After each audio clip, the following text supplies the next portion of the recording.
Get your ears wrapped around the Golden State Media Concepts Basketball Podcast. All the scoop you need to know from college basketball to the NBA and even March Madness. News of your rising stars. Topics on and off the hardwood. This is the Golden State Media Concepts Basketball Podcast.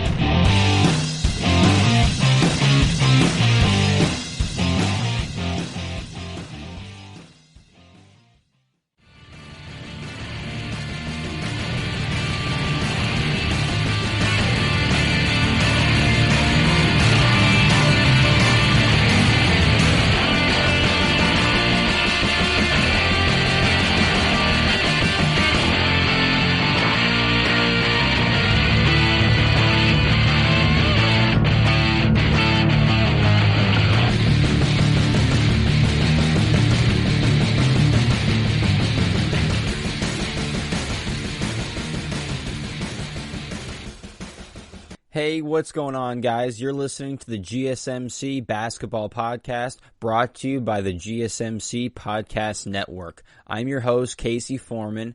I got a great show for you guys today. Let me go ahead and give you a quick breakdown of what it's going to look like. I'm going to start off by talking about Klay Thompson and how he's been fully cleared to participate in the Warriors minicamp that may happen this summer. I'm also going to be discussing my dark horse to win the NBA championship this year. After that, I'm going to be breaking down the 2020 regular season awards. And then at the very end, make sure you stick around to the very end of the show because I'm going to be highlighting the MVP award and then, discussing and breaking down who I believe should win that award. Yeah, but like I said, I want to talk about Klay Thompson and how he has been officially cleared. The first time since last year, he's been cleared to participate in NBA, related basketball practices, anything to do, with basketball. He's there. He's back. And as a Warriors supporter over the last couple of years, or, especially in the last couple of years, I'm super happy to see Klay back, and it devastated me to see him go down in the first place, super happy to see him back.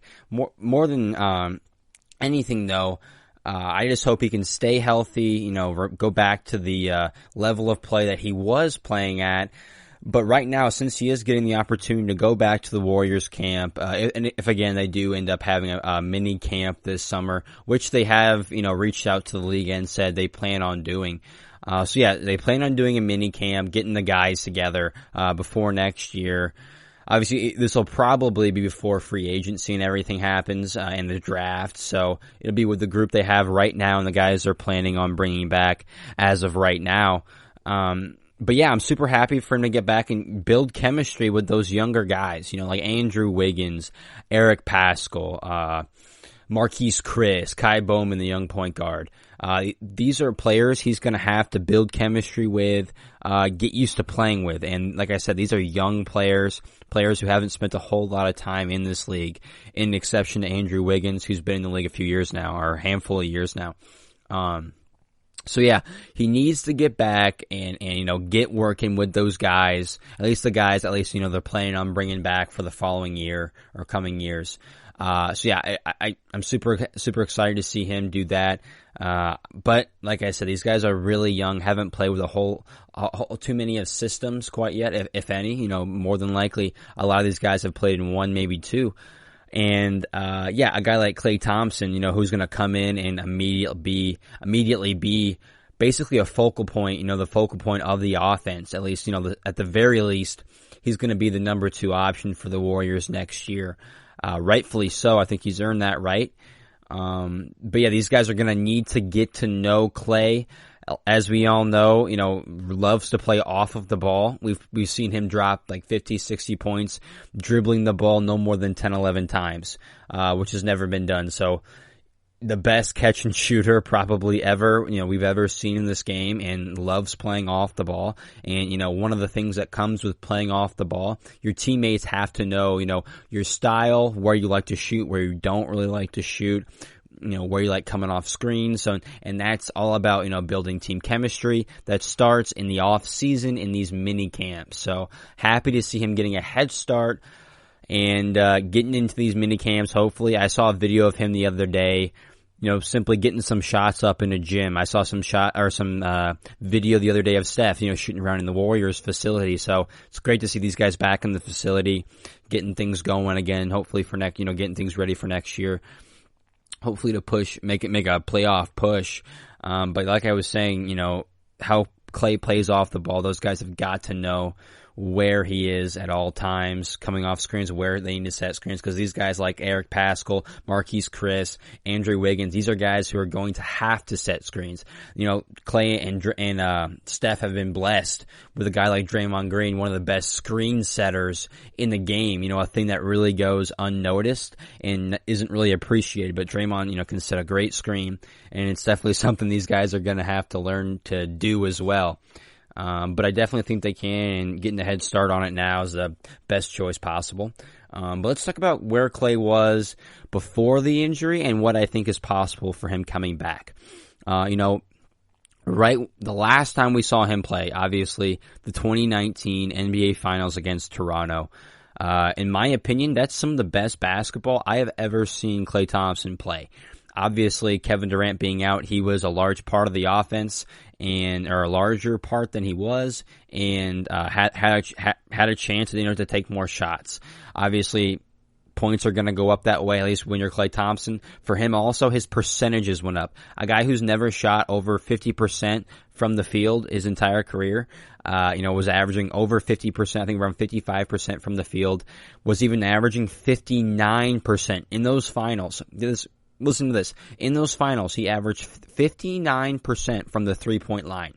Okay, that's insane. Over 50, nearly 60% from the three-point line. Shooting percentage from the three-point line. Insane, something we haven't seen, and was also averaging a career high in 26 points in those finals. Like I said earlier, it was terrible to see him go. The fact that, he tore his ACL, went into the tunnel, told Steve Kerr, I'll be back in 5 minutes. Let me go run some laps and get loose, get stretched out, and I'll be back to play. Steve told him he was crazy.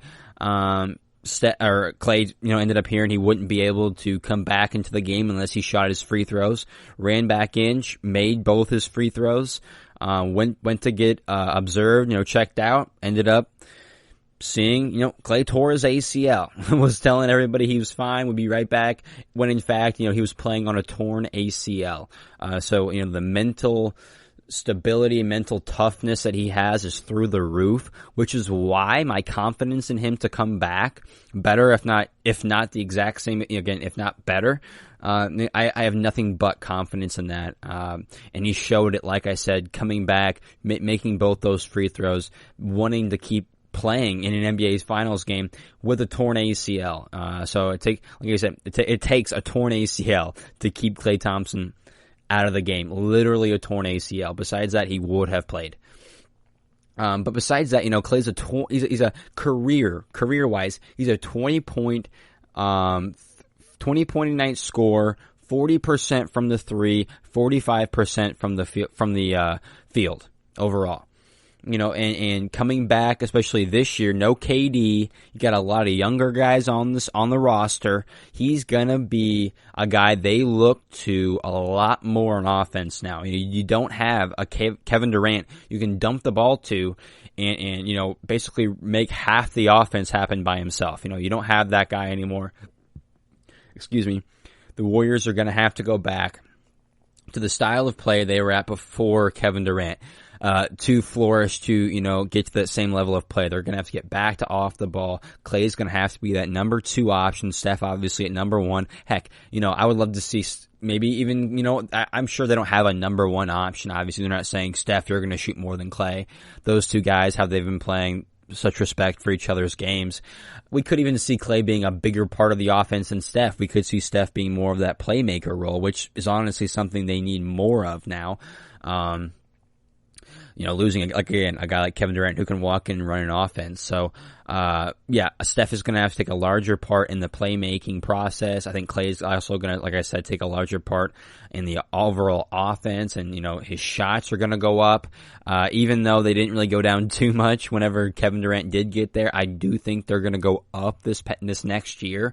And as far as my standard or my expectation for Klay this next year. Well, first off, before I say anything else, I obviously he just needs to be careful, because once you do tear one ACL, get that one done, the chance for the other one to go up, I believe goes up, I don't know, 50%, but it goes up a whole lot, the percentage wise of you tearing that other one. So safety is key. He needs to, load manage the crap out of next season. Does not need to be playing a whole lot of back-to-back, at least at first. Does not need to be playing a whole lot of back-to-back games. Maybe at the end of the season you can wrap it up. But again, the same thing we kind of saw Kawhi and Paul George do this past season, I think, is what the Warriors need to do with with Klay next season. Just because, with that type of injury, we saw it with DeMarcus Cousins.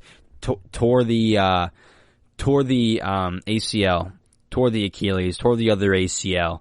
He has been nothing but injuries since that first ACL went, and that's the opposite. Obviously, you heard me on my last podcast. That's absolutely terrible what happened to DeMarcus Cousins, but that's the last thing that I would want to happen to Klay, and he just needs to take it very careful. Like I said, his mental toughness is insane. He's gonna want to go back 100%. So he needs guys to pull him back a little bit,5 him back to earth, let him know, it's a long race. He knows all about that long race, going to 5 straight championships, or for 5 straight finals, which is ultimately why we saw his body break down and tear that ACL. The 5 years going to the NBA finals, playing that many extra games is going to do something to your body. And again, that was why we saw Klay somewhat break down.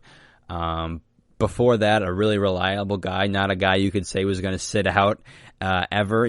Definitely a guy you always see in the Golden State lineup. Not really like Steph in his younger years, who was in and out of the lineup. But as far as what I see for Klay next year, like I said, I think he can come back just as good, if not better. I hope he comes back even better, because in those 2019 finals, I do think we were seeing the best Klay Thompson we've seen yet. He was getting more shots than ever, with not too many proven guys on the roster. Obviously, he had to be, but obviously a larger part of the offense. He's going to have to do that next year. I see his points per game being the highest they've ever been next year. Again, this is saying he's back 100% healthy. Isn't in and out of the lineup due to injury all season. This is him being healthy all year. I have him, having a career year as far as points, maybe even as far as assists and rebounds, not having, again, Kevin Durant and him having to be a larger role in the offense and the defense. Let's not forget, Klay, in my opinion, is an all NBA defender every year. Any year he hasn't been within the last 3 years has been a snub. He's well deserving of that. He's of that award, of that, honor of being all NBA, and I think he's been snubbed of it. He's an underrated, underappreciated defensive anchor, a huge part of the Golden State defense. And if you've been watching basketball over the past few years, that defense has been not as dominant, but almost as dominant as that offense. They've had an elite defense, very versatile, in large part to do with a 6'7" shooting guard who can switch defensively, in Klay Thompson. But next year, I see him being an all-star, no doubt, career highs in points, assists, even possibly rebounds. His shots are going to go up.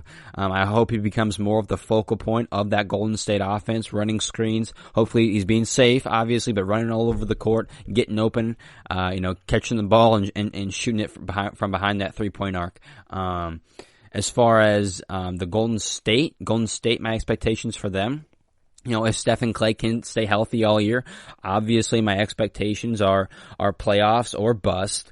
And if everyone's healthy in the playoffs, if they do have an Andrew Wiggins fitting in his role, Eric Paschall fitting in his role, these young guys stepping up, maybe they make a couple moves in free agency or with the trade. But, if everything goes as planned, you heard me talk about last week what I think they should do with the draft pick and such. But if everything goes as planned, I see Golden State being right back in contention, hopefully, at least making the playoffs. And I see Klay being an all-star, career highs in a lot of categories, and hopefully getting the honor of an All-NBA defensive and even an All-NBA team award, because I can't name 3 shooting guards that are better than Klay Thompson every single night. So, at the very least, he needs to be on the All-NBA discussion. I think he will next year with his increased role in the offense. But again, health is the number one factor. Hopefully he can stay healthy. But if he can, the sky's the limit with him in that Golden State team. Really excited to see what they can do. I know we're missing out on them on the postseason, which really stinks. I love seeing Golden State in the postseason, which a lot of people don't like seeing. But talking about the postseason, coming up next, I'm going to talk about my dark horse to win the NBA championship next season. So don't go anywhere. I'll be right back. Are you looking for the very best NFL and college football podcast? Then check out the GSMC Football Podcast. Get the latest football news both on and off the field. From the NFL Draft to trades to the rumor mill to the NFL Combines, they got you covered. That's GSMCpodcast.com/football-podcast. Get updates on college rivalries, game day insights, and much, much more. It's football talk the way you want it. This show eats, sleeps, and breathes football. Don't forget to like them on Facebook and follow them on Twitter. Visit GSMCpodcast.com for more info.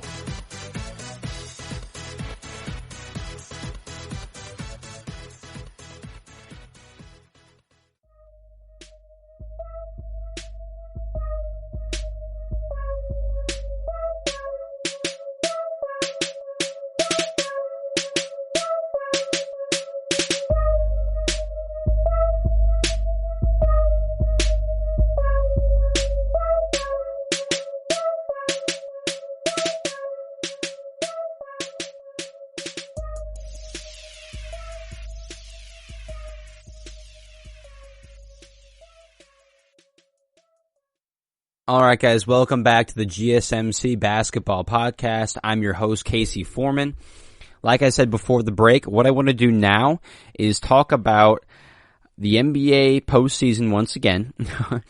But I don't want to talk about, the favorite to win the championship, who I think will win. I want to talk about a dark horse, my dark horse to win the championship this year. And if you don't know what that is, it's simply, kind of like an underdog, a sleeper choice, a team you are kind of sleeping on, a team you didn't necessarily expect could win the NBA Finals. So that's what I mean by dark horse. And my dark horse team is the Boston Celtics. A very young team, obviously, led by a young star in Jayson Tatum. Okay, very young star in Jayson Tatum. However, in retrospect, they're being led by their very wise, intelligent coach in Brad Stevens. He's been there, done that before. No championships yet, but he's been in Western Conference Finals many times. Has multiple playoff series wins. Has been in the playoffs many times. So yeah, they got a veteran coach in Brad Stevens. As far as their young star in Jayson Tatum, this year, not the best start for him. He's had lately, late in season, I think he really came together, really started playing very well at the end of the season. His percentages all went up, points per game went up, so he was playing very well, right before the league, stopped the games and such. But, this entire year, he's averaging about 23 points, 7 rebounds, a steal and a half a game, and then listen to this, 39%, almost 40% from the three-point line. And this is a 6'9" small forward, power forward, okay? He's not a guard. And he's basically shooting 40% from the three-point line in his third season in the NBA. So that's very impressive. He's worked on that part of his game, and that's one of the best parts. He's a sharp shooter, can create for himself and others. Not too many assists this year, but like I said, late in the season, we saw him playing very well at a higher level than we saw at the beginning of the season.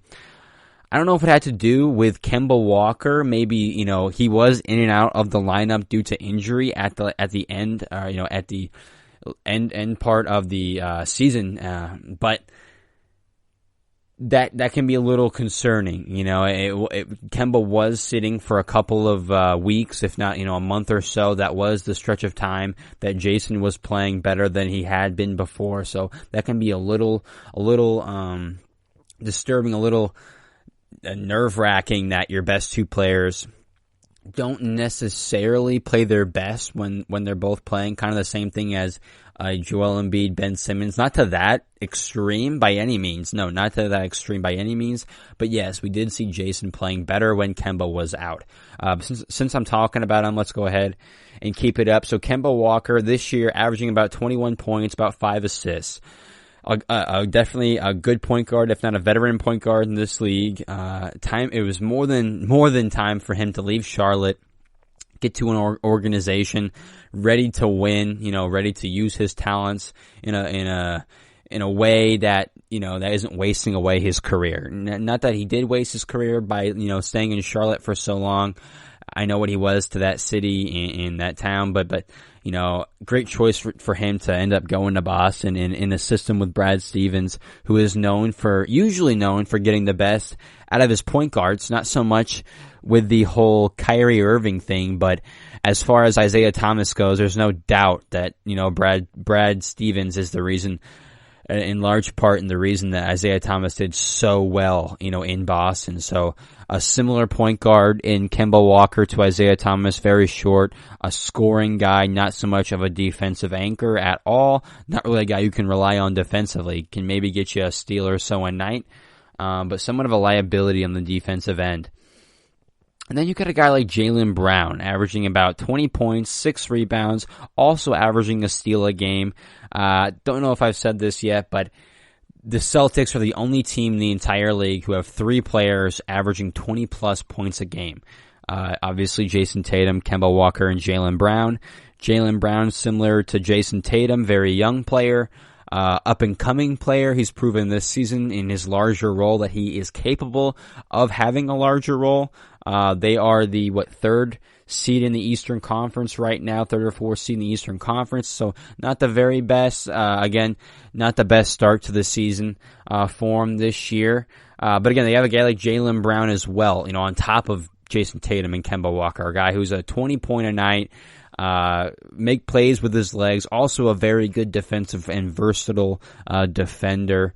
Again, in that Brad Stevens defensive system, these players like Tatum and Jaylen Brown and Marcus Smart really thrive, and Brad really seems to get the best of them. But let's not forget a guy in Gordon Hayward, who before his injury was an all-star in the Western Conference, with the Jazz, and a guy who could lead a team, but also prove the fact that he couldn't be a number one guy, is kind of a side piece, kind of a complimentary guy.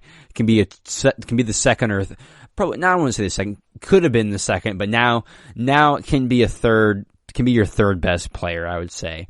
But on the Celtics, he's their fourth best player, averaging 17 points. Sometimes coming off the bench, sometimes not. That's also been the issue with the Celtics. Do they have a lineup that's 100%, is it the same lineup every single time? But Gordon Hayward, if he's coming off the bench, doesn't really matter. He's averaging this season 17 points, 6 rebounds, as well as 5 assists. So he is also in part to do with, that ball movement, moving the ball around, getting Tatum, getting Kemba, getting, Jaylen Brown their shots. I think he has more assists than any of them. Yeah, he does. So, yeah, he's part of that ball movement, getting the ball moving for that offense. Can still average 17, 18 points a game as the fourth guy on the team, behind Jayson, Kemba, and Jaylen. Still getting 17 points. Again, like I said, has been coming off the bench, has been starting. If he kind of depends on who they're playing, the matchups, and what they need him to do. Hasn't necessarily always been there in those big games, those big moments you need him to be.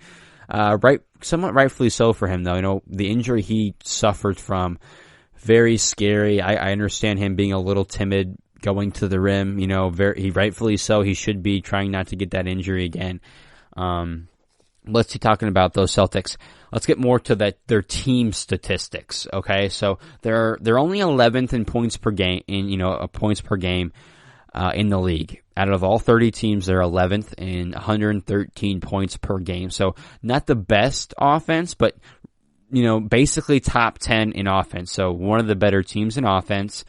Second in opponents' points per game. So that's a defensive stat, holding the other team to, as many, little points as possible, And, they're second in the league in opponents' points per game in only 106. So whenever teams play them, they only average 106 points a game. Second in the league. Fifth in the league in overall offensive rating. So basically, fifth in overall offense. So, beats their, not top 10 in points per game. However, top 5 in offense in the entire league, in large part to 3 guys averaging 20 points per game. Like I said, the only team in the league that does have that. Nonetheless, 5th in offense. Here's another cool stat. 4th in defense. Okay. So we talk about the Bucks, the Lakers, teams, the Clippers, teams that are kind of not all over the place, but, some of their stats are not always top 10, top 15, and then some other ones are, top 5, top 10, kind of all over the place in some of their team statistics. The Boston Celtics, however, somewhat steady in their team statistics, Nothing's too great, nothing's bad, everything's pretty steady, everything's good. Nothing's bad, nothing's necessarily great. Defense is very good, if not great, but again, very steady in all of their team statistics. Second in opponents' points per game, 11th in points per game, still 5th in offensive rating, 4th in defensive rating. So as far as those statistics go, a very proven team, a very, like I said, steady team who has been playing at a steady pace all season, right there in the midst of the pack, not an elite group, but not a team you want to underestimate.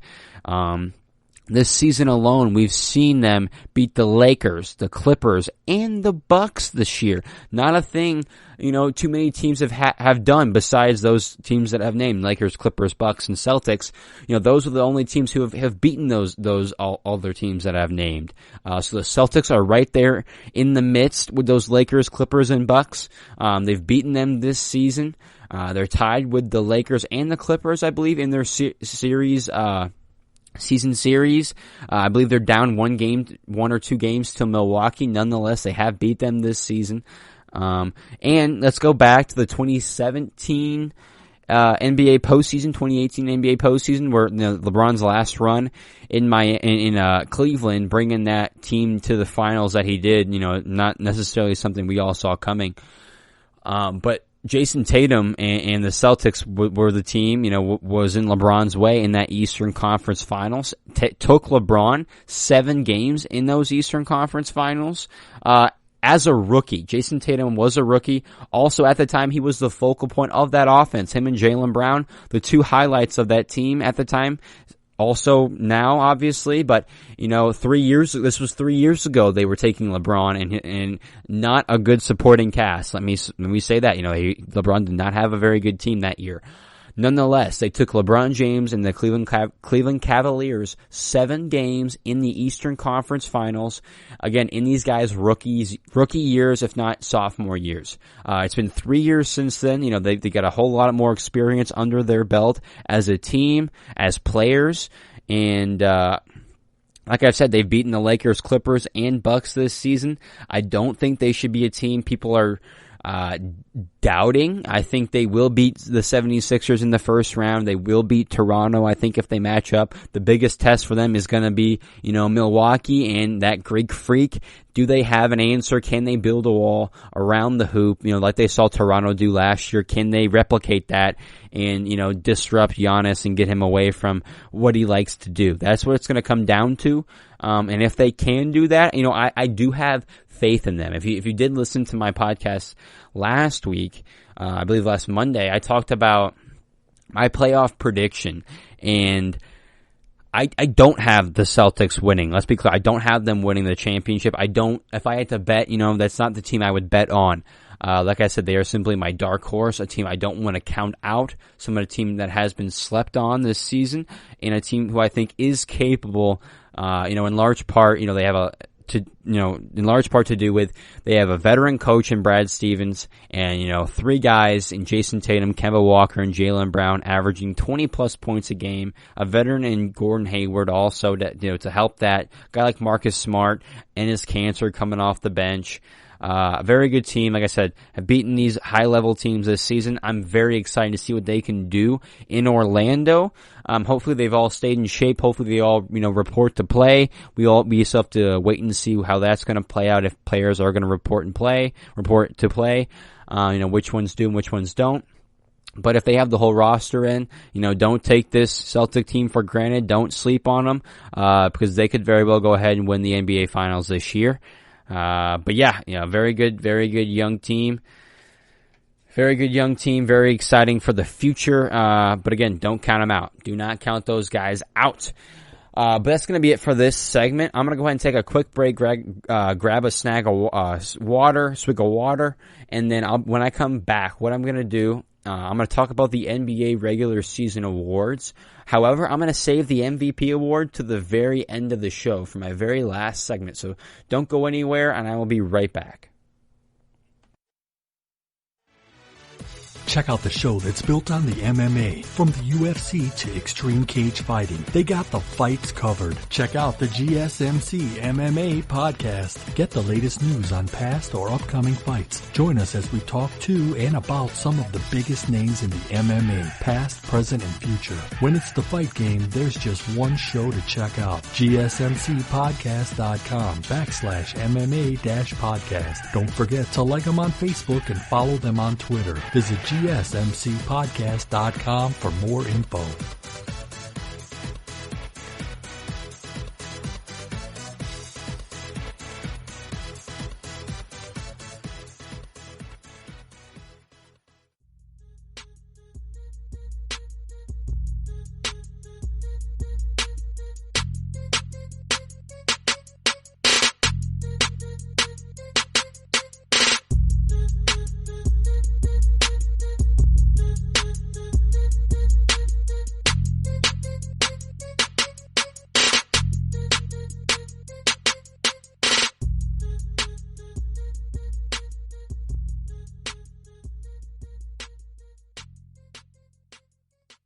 All right, guys, welcome back to the GSMC Basketball Podcast. Like I said before the break, I want to talk about the 2020 NBA Regular Season Awards.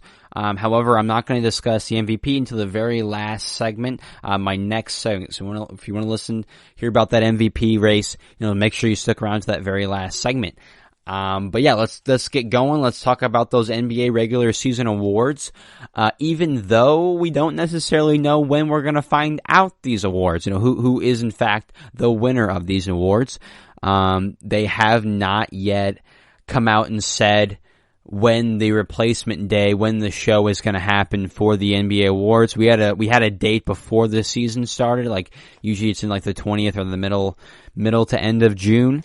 But obviously this season we're going to have to push that back, and we don't necessarily have a date for that yet. And if I'm mistaken, please let me know, leave a comment and let me know if you guys do know the date that the NBA awards are going to be held. But the first award I want to talk about today is the NBA's Most Improved Player. I think there are 3 guys who are basically, deserving of this award. All 3 guys could very well win this award, and I would be A-okay with it. If any one of these guys won, you wouldn't necessarily see me, getting upset about it.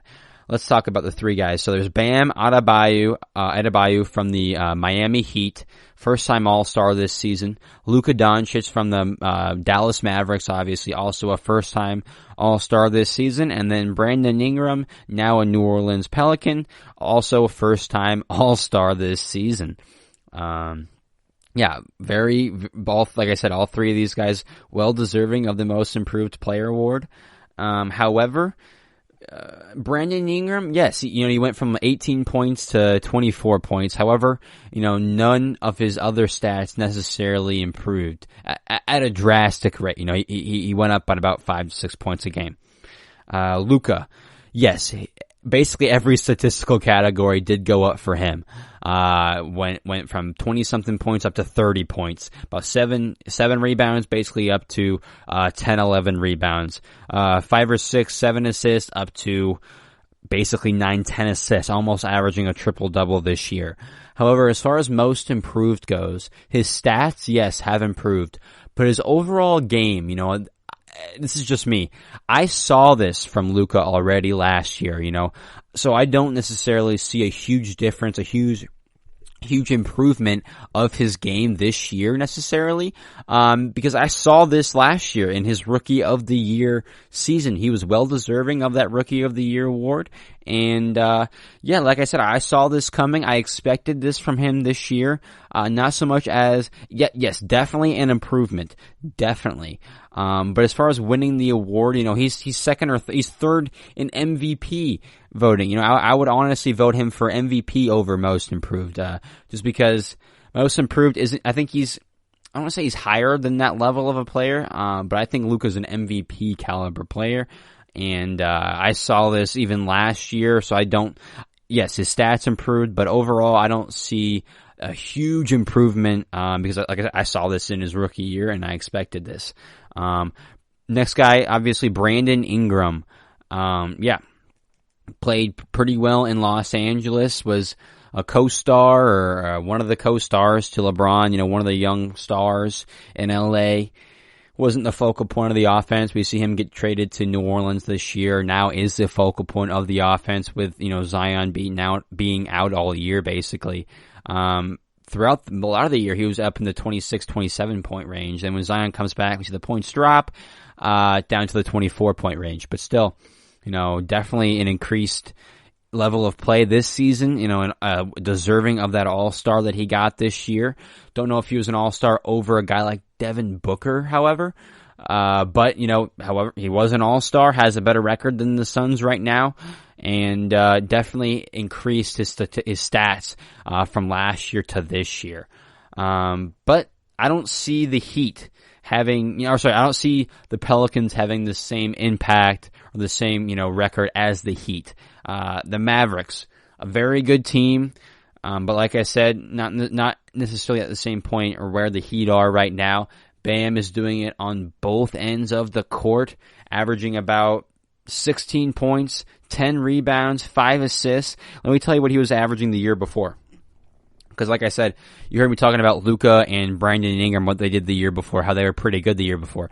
Bam last year, only 8 points. Okay, so he went from 8 points to 16 points a game, 7 rebounds to 10.5, and then 2 assists to 5 assists. If that's not the most improved player, I don't know what is. Bam Adebayo is my most improved player this year. Sixth man of the year. In my opinion, there are 3 guys. I think there are basically 3 guys for a lot of the awards this year. Usually they break it down into 2 or 3. I think there are 3 guys in the running for sixth man of the year. Dennis Schroeder, OKC Thunder, Montrez Harold for the Clippers, and then Lou Williams also for the Clippers.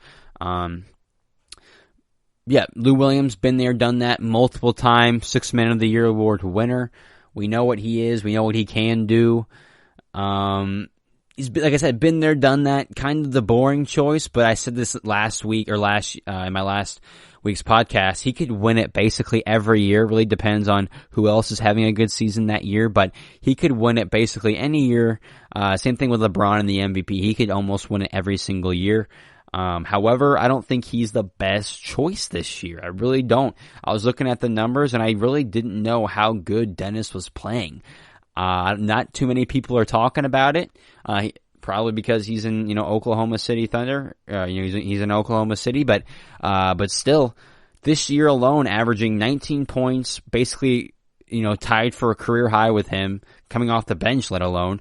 So 19 points, 4 assists, shooting 38% from the 3-point line, almost 40% from the 3. A starting caliber point guard, but I think, he saw where his career was going as far as the starting position was. Wasn't seeing him, thrive in that position, wasn't seeing himself thrive in that position, so him go to the bench role here in OKC, and, the rest is history. He's thrived in that role. I think he's the new up and coming, He's the up-and-coming sixth man, you know. I like I said, I didn't necessarily know what he was doing all year. It hasn't really been talked about. But the other guy is Montrez Harold, also averaging about 18 points, 7 rebounds off of the bench. Very good, you know. It could very well go to any three of these players, and similar to the most improved player, I would be okay with it. Montrez and Lou doing very good. I think if they didn't have each other, like it was just Lou or just Montrez, I think they both would have higher stats, you know, probably would do a little bit better this season. But, you know, we see them being a super deep team, and Dennis is obviously the main guy coming off the bench in OKC, bringing in that spark plug, bringing in the energy for that second unit. Whereas, you know, Montrez and Lou have each other. And, so I think Dennis is having the overall better year. He's getting the slight edge to the two guys, and he would be my choice for the sixth man of the year, Dennis Schroeder, OKC Thunder. All right, defensive player of the year. Basically two guys, at least in my opinion, in the running: Anthony Davis, Giannis Antetokounmpo. Anthony Davis, if you've listened to the prior podcast, I have said that, you know, in my opinion, Anthony Davis is the defensive player of the year this year. But, you know, he's in the running with Giannis. I just don't think it's too close. I think he's the clear defensive player of the year. He's doubling Giannis' steals and his blocks, not his steals. They're both averaging about a steal and a half. Giannis only averaging a block a game. Anthony Davis up in the 2.5 blocks a game. Okay, so he's doubling his blocks. He's second in the entire league in defensive win shares. Giannis is number 1 overall in defensive rating, because I'm guessing his versatility, you know, how he can switch on a lot of positions. But if you pay attention to the Lakers this year, Anthony Davis has been a threat down low, an ultimate rim protector. You're not getting a whole lot of easy shots around him. He's the anchor of the Lakers defense this year, without doubt. He's the defensive anchor. He's also their leading scorer on offense, similar to Giannis. Giannis does have, you know, a better defensive supporting cast than Anthony Davis does.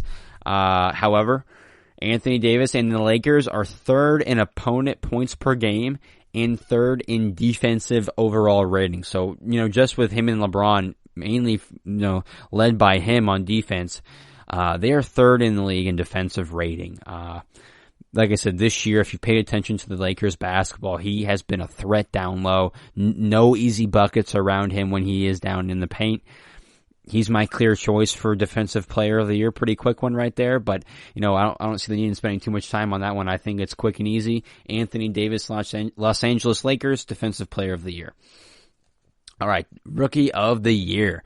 One of the more debated topics this season with, you know, the not overhyping, I shouldn't say that. You know, Zion's an amazing player, but, you know, the somewhat overhyping of Zion against, you know, the stability and constant good play from Ja Morant.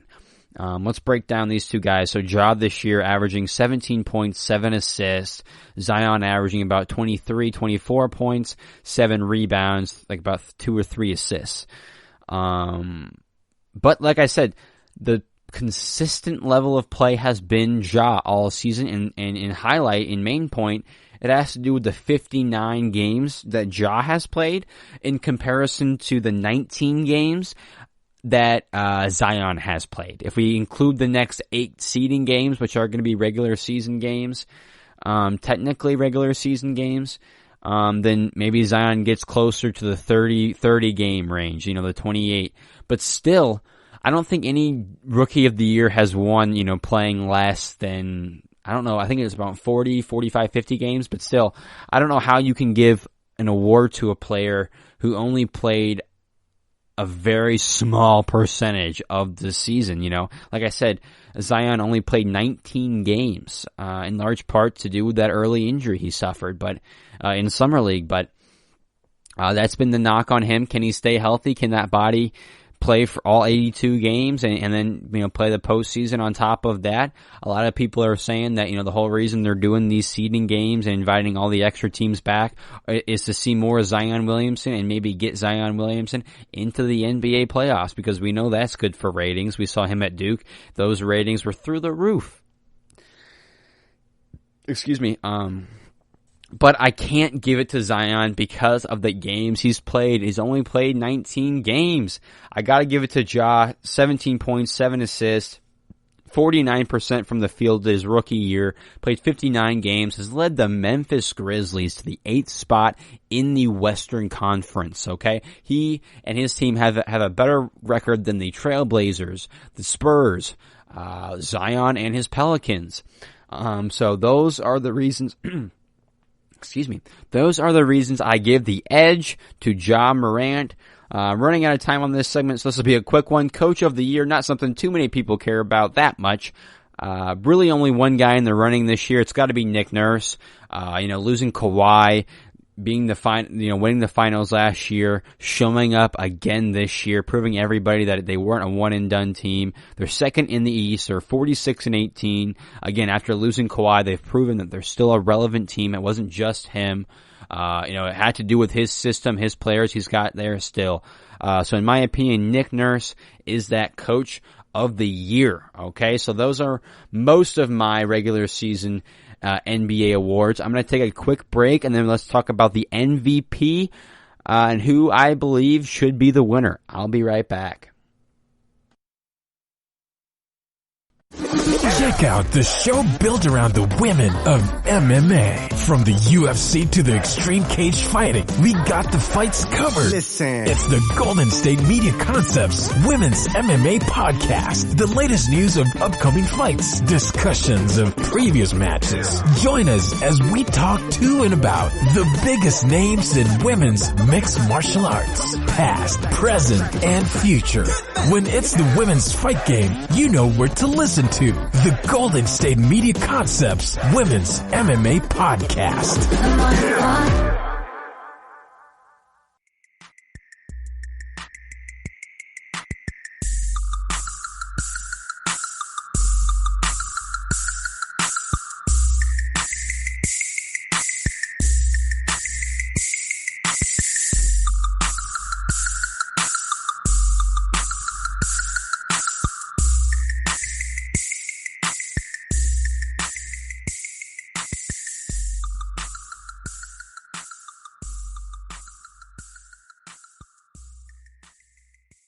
Alright guys, thanks for sticking around to the very end of the podcast. Like I've been saying, this is the part of the show where I'm going to talk about the MVP award, obviously the most important award of those regular season awards, and the two candidates and who I believe deserves to win the award.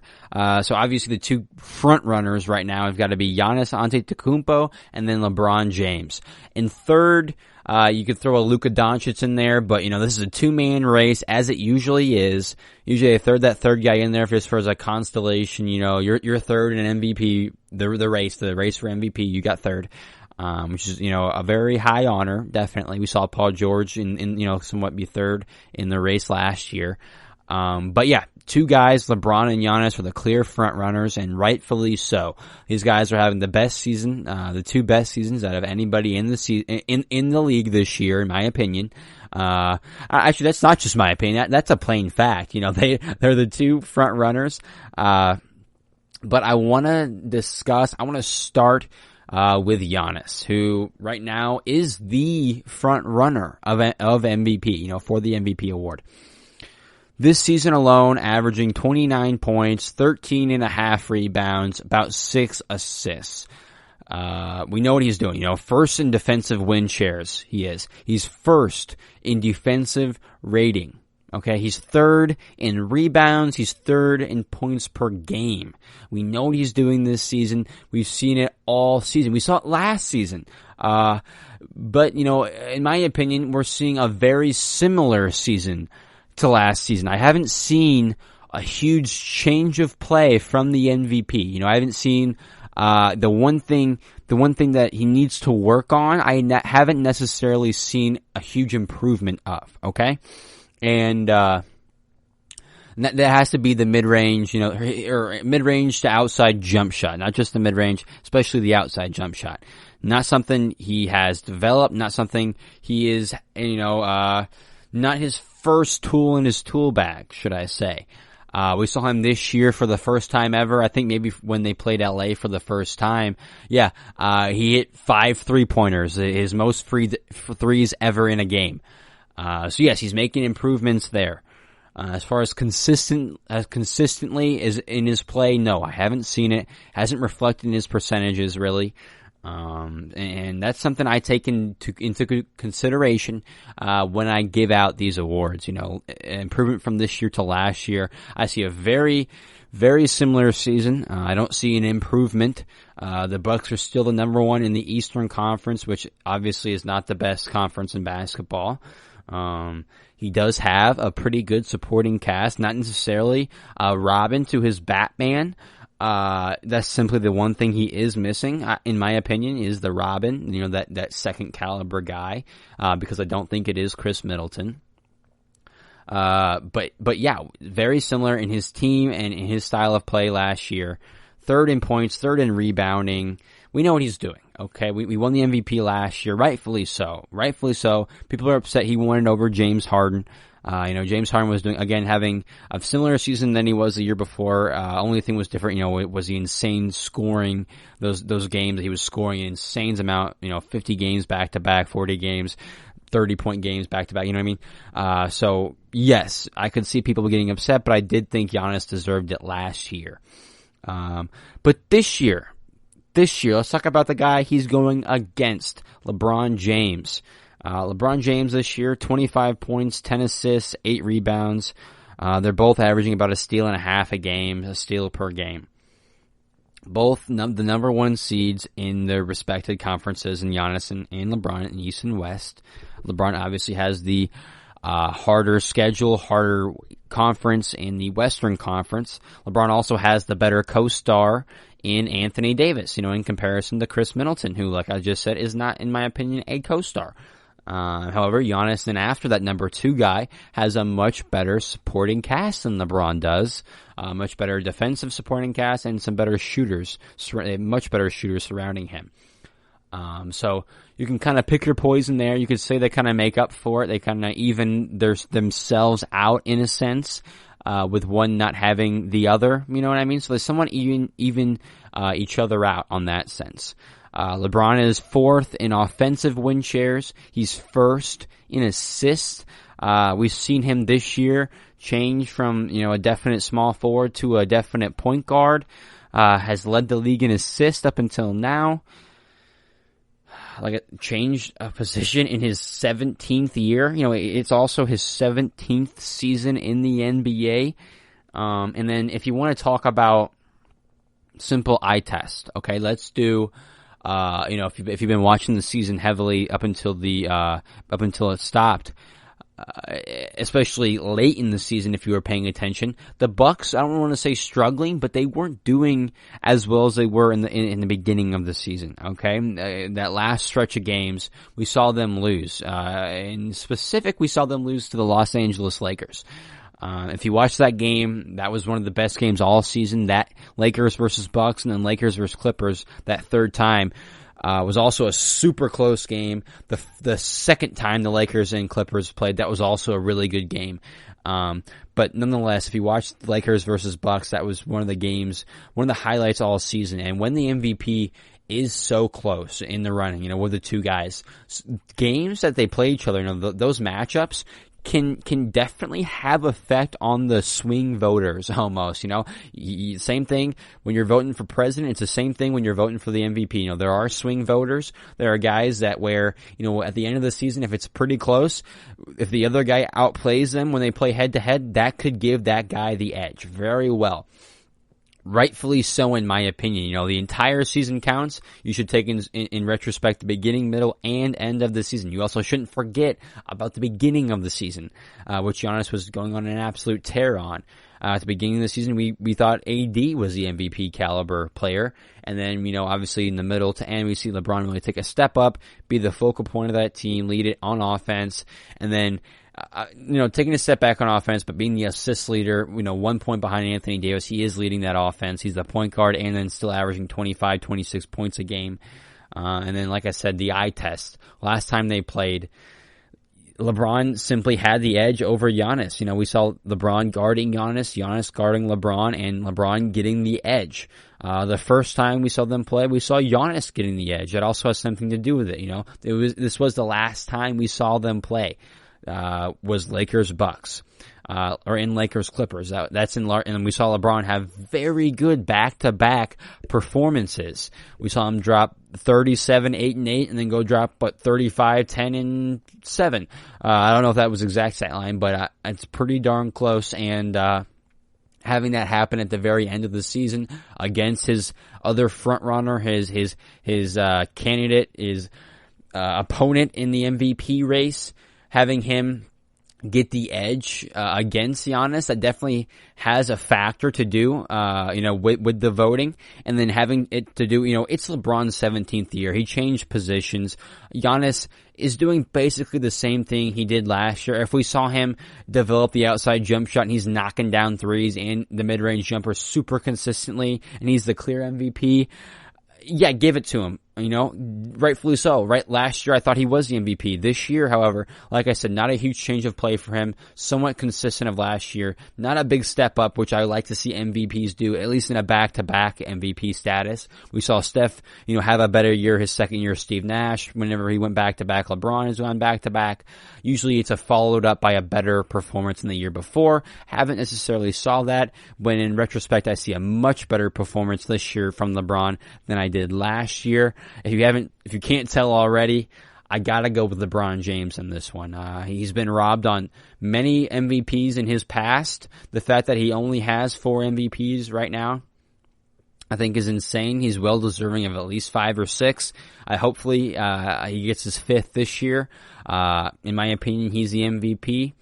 I would love to hear what you guys think, and feel free to leave me a comment on Twitter, on Apple Podcasts, anywhere you guys get your podcasts. You can leave me a comment. Let me know who you think should be the MVP this year.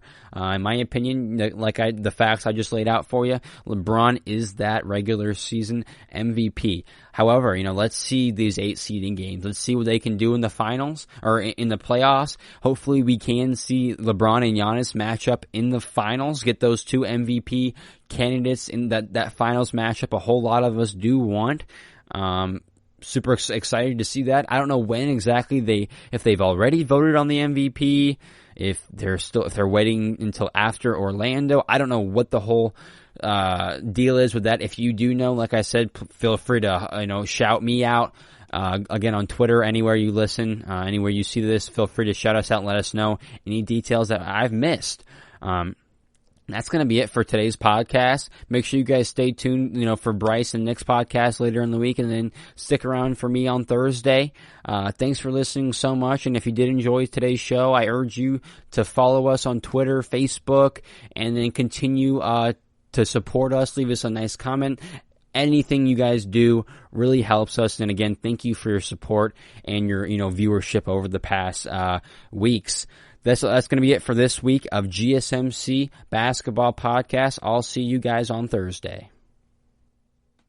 You've been listening to the Golden State Media Concepts Basketball Podcast, part of the Golden State Media Concepts Podcast Network. You can find this show and others like it at www.gsmcpodcast.com. Download our podcast on iTunes, Stitcher, SoundCloud, and Google Play. Just type in GSMC to find all the shows from the Golden State Media Concepts Podcast Network, from movies to music, from sports to entertainment, and even weird news. You can also follow us on Twitter and on Facebook. Thank you, and we hope you have enjoyed today's program.